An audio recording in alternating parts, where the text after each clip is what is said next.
Well, it's a dark and dismal day here in Dunedin as I start on this camera. So, the Reflex 3 doesn't fully cock the shutter.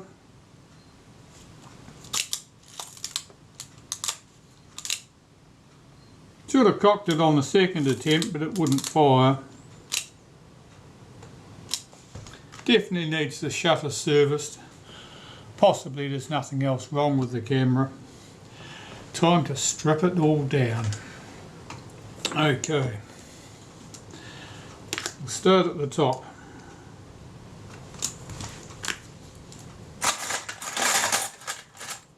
Just put something through the fork of the rewind to stop it turning.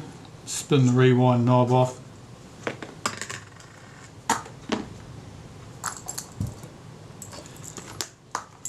Single screw at the end of the top plate.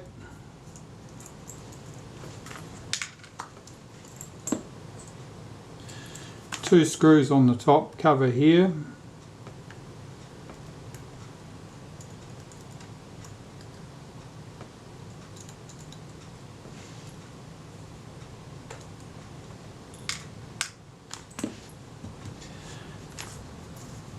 Pinhead screw here.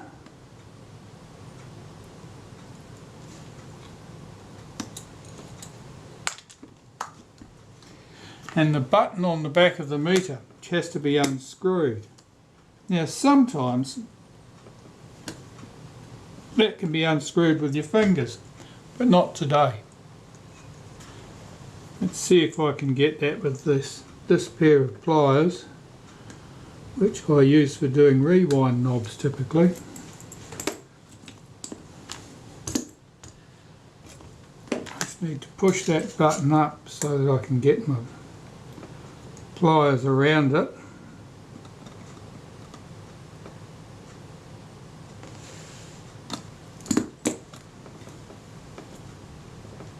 Let's see if it's loosened.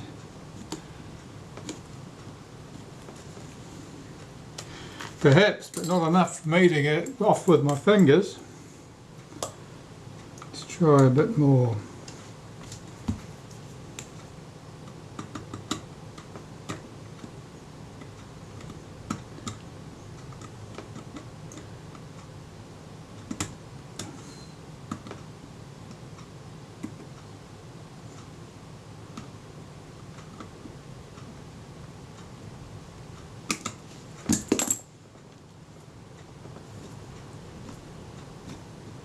That's it, it's loose. Okay, top cover off. Now, see this fur-like growth on the top there? That's unusual, and I think it's to do with the coating that's put on the top of the Prism. It's an asphalt-like product most likely. That black paint, and I don't know what those fibres are,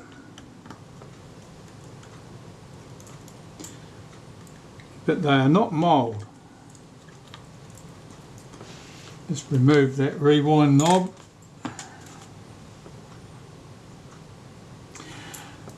And remove the meter. So single screw here.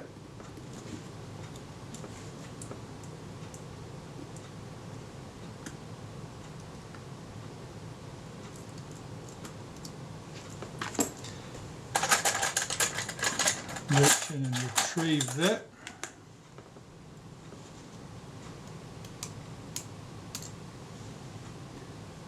Where'd that screw go? It's doing its best to fall into somewhere I don't want it to be. There it is on the meter. Let's have that off. Two more screws. That one's loose.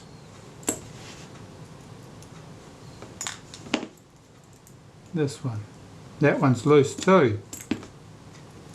Okay. Lift the meter off.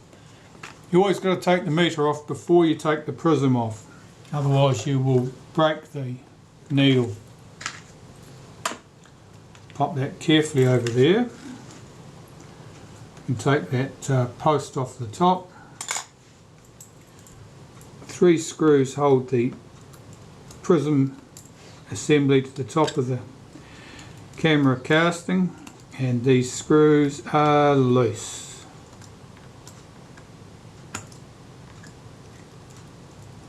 Seems to be a bit of a pattern here.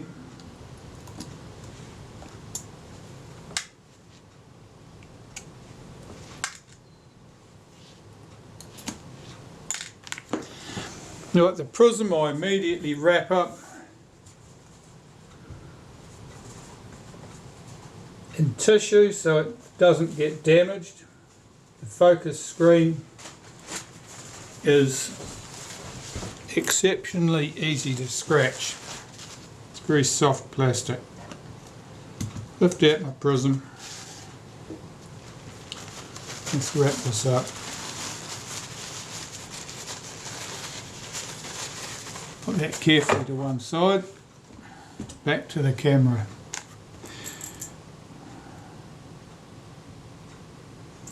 Now at the moment the screw is out of this clamp down plate because that held the meter in place.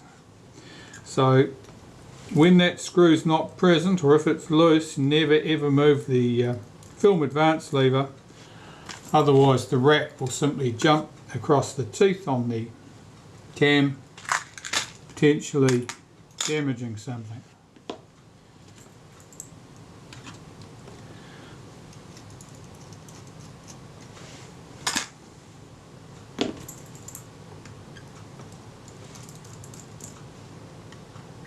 Yeah, all these screws are loose. Quite unusual. Normally you put down loose screws to a lot of temperature cycling, so the metals are expanding and contracting, or you can put it down to vibration. They're usually your two main causes.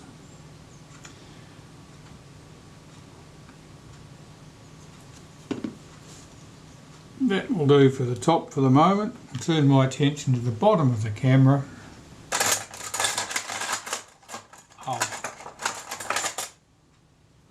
Just getting stabbed to death by a pair of tweezers.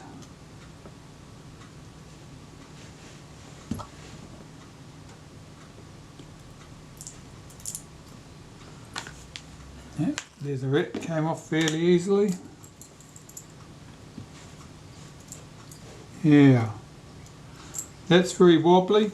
The film advance lever is wobbly as hell, so that tells me that most likely the cam on the end of the film advance shaft is loose.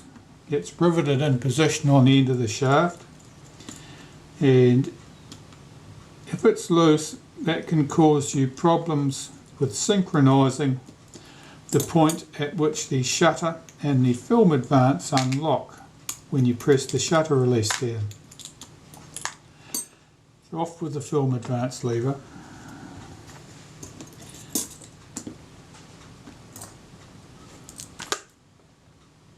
Now the back catch release cover.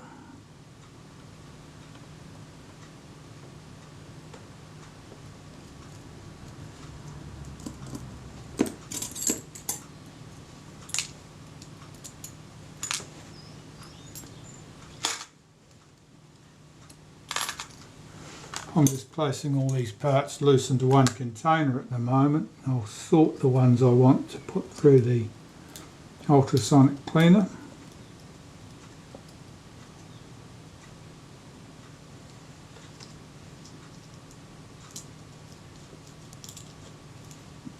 Leatherette seems fairly flexible.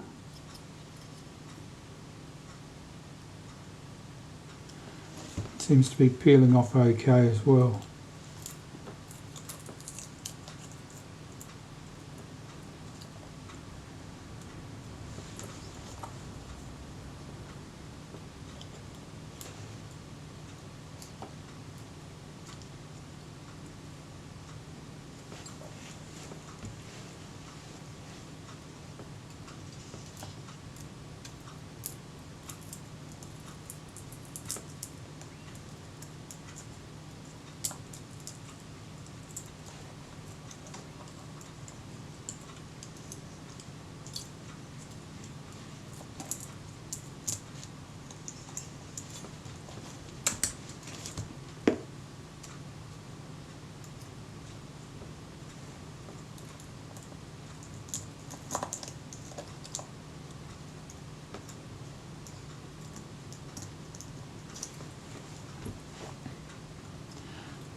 that wobbly film advance lever, which has probably been caused by the end of this being loose on the shaft, we'll find out in a second, is usually caused by the camera having been dropped and the film advance having struck the ground.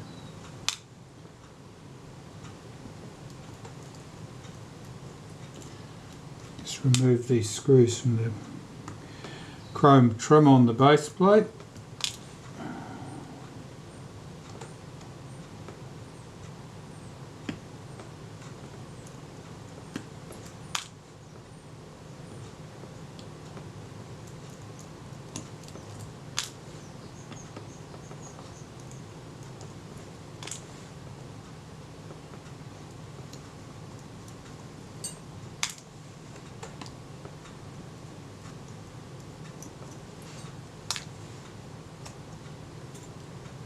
Off with the base plate. Make sure I save that spring. Put it carefully to one side. This grease is all very sticky and dry looking. Want that spring out too. Where did I put the spring from the back catch cover? It goes in that container. So I'll need all this sticky rubbish off here.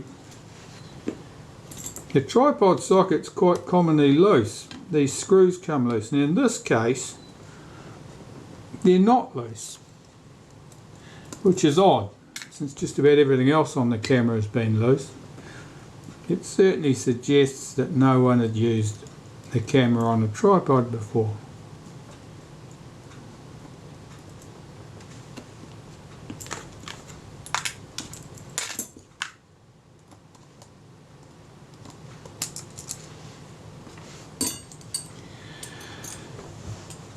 Okay, here these levers do the frame counter.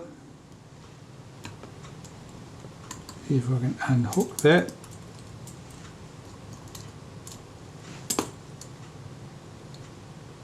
This one advances the frame counter. Remove its spring. This is the lock lever that locks the film advance when you reach frame number 1. And this lever is what activates that lock lever. And it's coupled to our frame counter here. Now, that screw is usually very, very tight and exceptionally unenthusiastic about coming loose. That was not as bad as normal.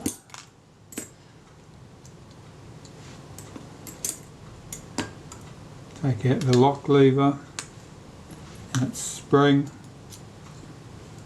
the frame counter components. The numbered disc, of course, never goes through the cleaner. That would be trouble.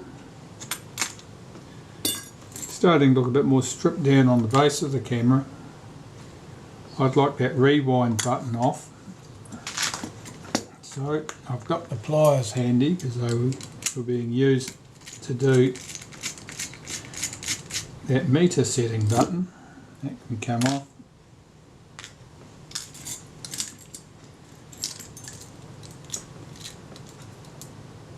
There's a single screw runs through the sprocket into the shaft so that the shaft will drive the sprocket. That's free. There's a service tag in here.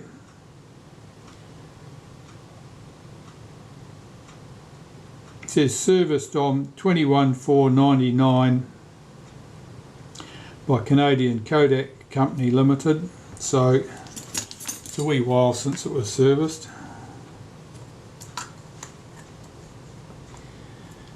I think at this stage you can just about open up the front of the camera.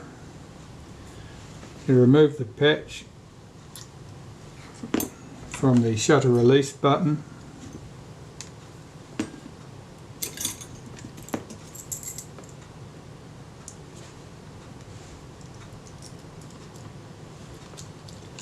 Take the button off, it's only held on with a single screw. The leatherettes.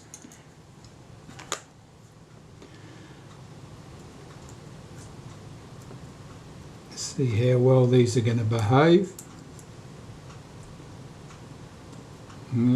Stuck pretty well.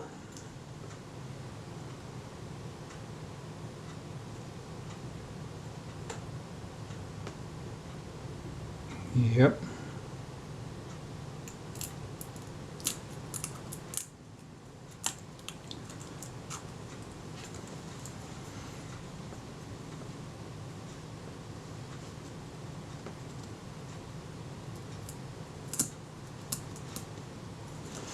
Now, the glue often sticks differently to the plate behind the shutter and as it does to the aluminium body casting.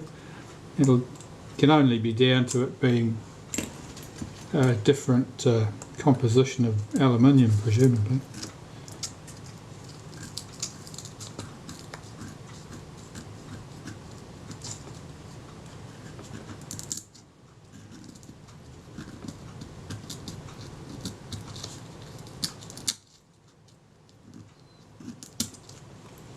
Right, that's off, and its mate on this side.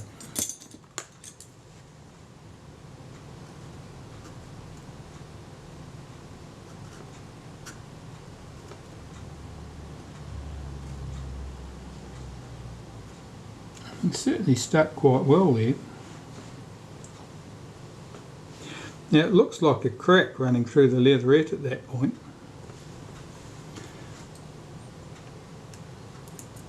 We'll find out soon enough, no doubt. That leatherette I took off the front, I'm just checking to see if it shows any signs of having been removed and glued back.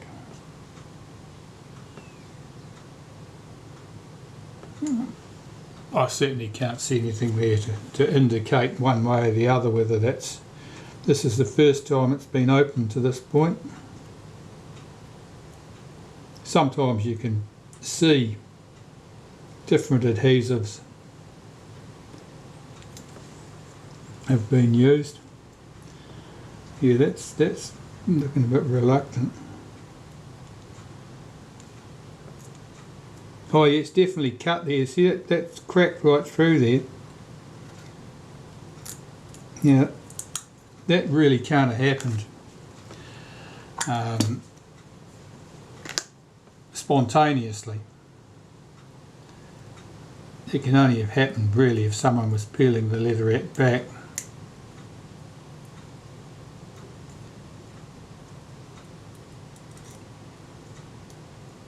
Now that crack was largely invisible unless you knew what to look for.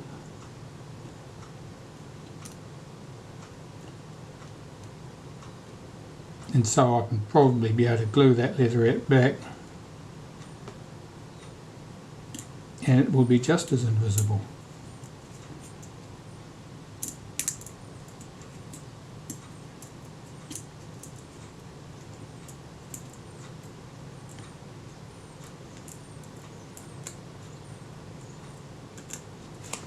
The adhesive's acting in a mixed way. Some of it's sticky feeling, gooey, it's still sticking, it's got a rubbery feel to it, and some of it cracks away like it's a hard and brittle adhesive. Alright, to get under that, there we go.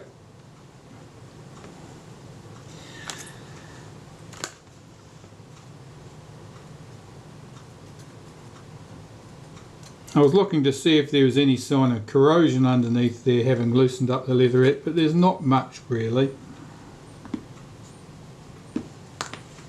It had certainly cracked along that line there, like someone had peeled it back either side here but hadn't removed it completely, and that's a possibility. It's possible that someone's peeled the leatherettes back slightly in order to service the shutter and didn't go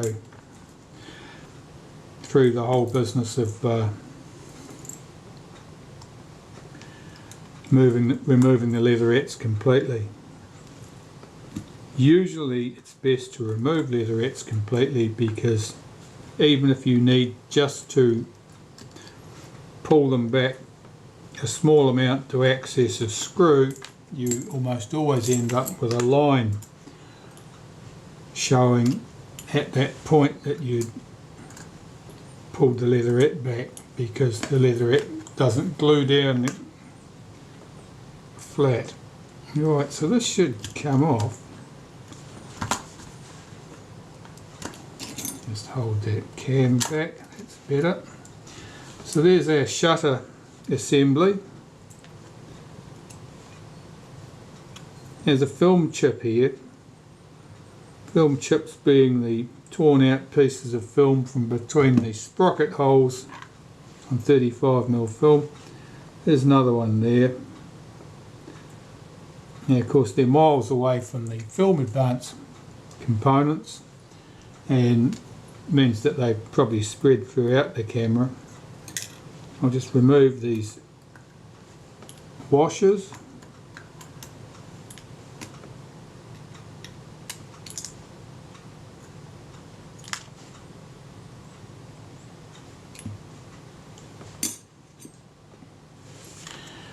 And that's fairly well stripped down at this point.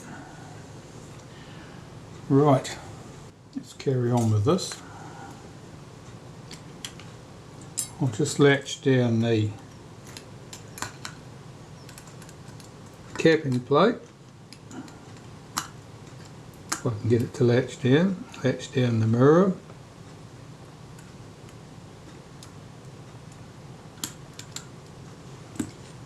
Lift off that cam,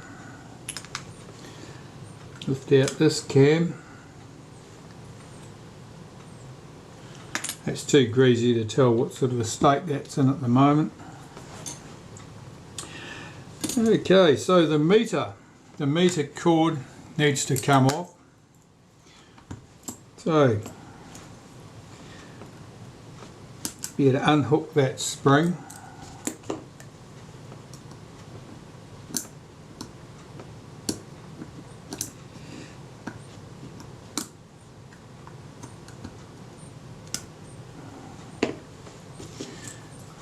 Now there's a small screw here which serves to prevent the cord from being able to run off the pulley.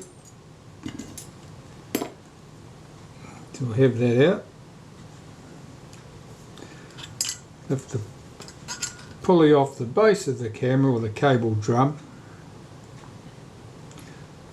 Unwind the cord.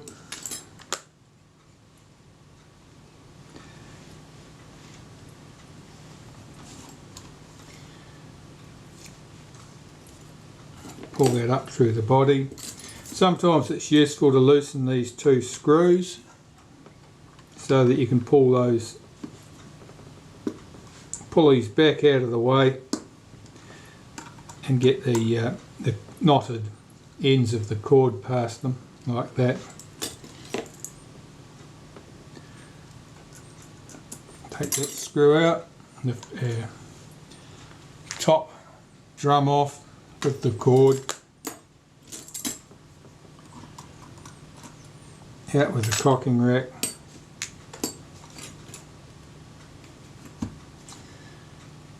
and a touch of acetone on there would be useful to soften that lacquer.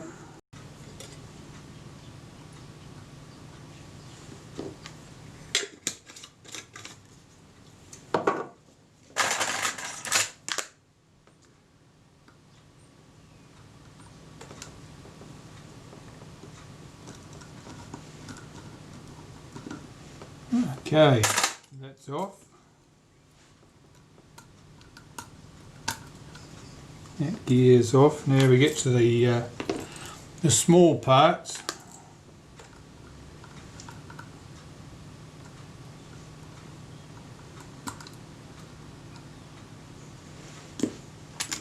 There is a tiny little spring in here.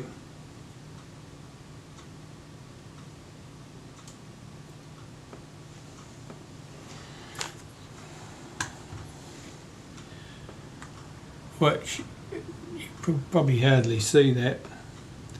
That operates that little drive pawl here. It's very easy to lose that spring, particularly when you're trying to get it back in position. There were two designs used for that spring over time. One was a wire spring like that one, and the other was a flat leaf type spring. They're interchangeable.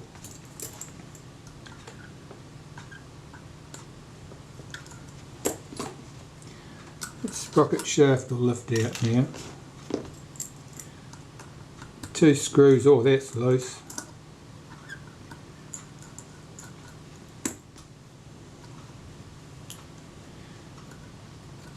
It'll be interesting to check the state of that film advance shaft, because everything holding it in place appear to be loose, so it may well be that the shaft itself and the cam on the end of it are fine. Here's the guide bush, here's the clutch.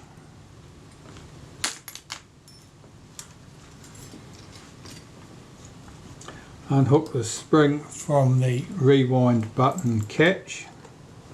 That catch's job is to lock the rewind button in the set position when you press in the rewind button until the film advance is moved again, whereupon the lever is swung across and frees up the rewind button, allowing it to drop back down.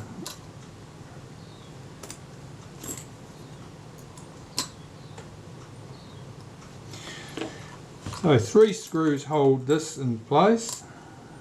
If I can find my way to them, they should be visible at that point.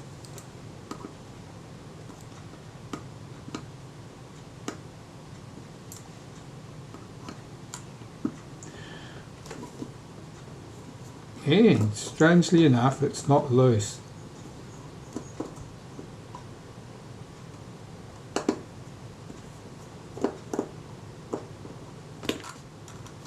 Shaft should come out.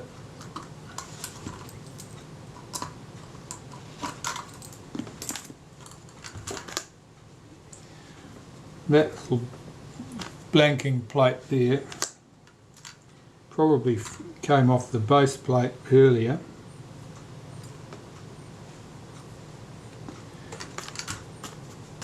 Now let's have a look at this shaft. The grease is exceptionally thick and gooey. That creates a lot of drag on the film advance shaft, sometimes to the extent that it doesn't want to return to the rest position. Now what I'm interested in is whether the top of this is loose on the shaft, and yes, I can see that it is. Got quite a distinct wobble there. So I will attempt to rivet that back in place by punching round in here. It's not an easy thing to achieve. It's easier to bend this shaft while you're busy tapping the end of that brass in. So hopefully I can achieve that. I don't have lots of parts, as you can well imagine. Well, I do if I pull apart some of the parts cameras I was given, but I begrudge doing that. Alright, well the bodywork is pretty much stripped down now. I will remove the reflex mirror from the casting, from the body, and put it carefully to one side, and I can clean that separately. It is quite clean.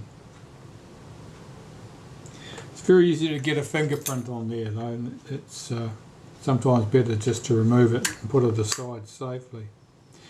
For the body casting, what do we got? Well, it's a bit dusty and dirty in there, not much. Problems with dried grease.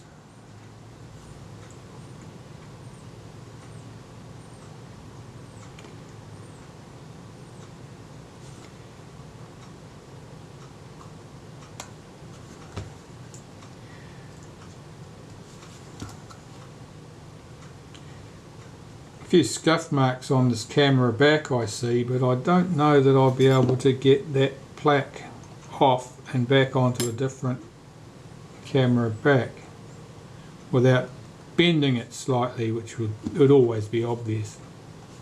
We shall see.